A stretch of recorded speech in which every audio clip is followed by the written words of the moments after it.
In 2005, Australian scientist Dr. Barry Marshall was awarded a Nobel Prize for an experiment he did on himself back in the 80s where he drank a culture of stomach ulcer-causing bacteria.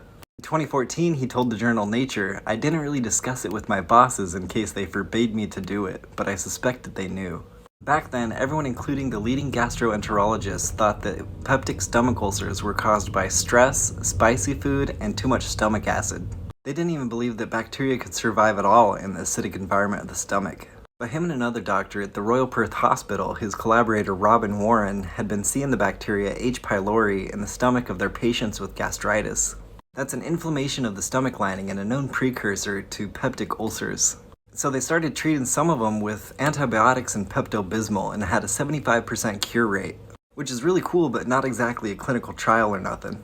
So in 1983, they presented their findings to the Enterological Society of Australia.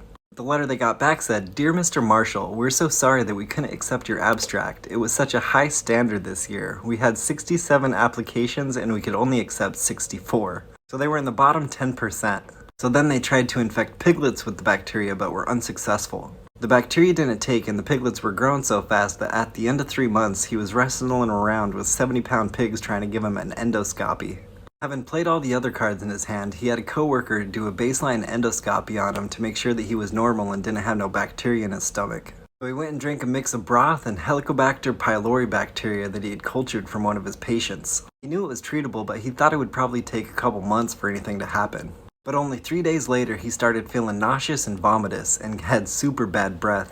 Apparently his mom was like, "Barry, are you constipated? How come you've got such bad breath?" So he got another camera tube shoved down his throat and his stomach had been completely colonized by the bacteria. And he had gastritis. When his wife noticed that he looked like shit and his breath smelled like shit too, he finally told her what was up. And she was like, "You better fix that and take some antibiotics or you're gonna be living in an apartment. Jesus, you're gonna get us sick." So he took antibiotics and got it cleared up, and over the next decade, more and more people became convinced by his findings in the follow-up studies. Thousands and thousands of people now have been treated for peptic stomach ulcers, which can lead to cancer with antibiotics. And there was a billion-dollar industry back in the previous treatment. All in all, about 14 people have been awarded Nobel Prizes for self-experiments.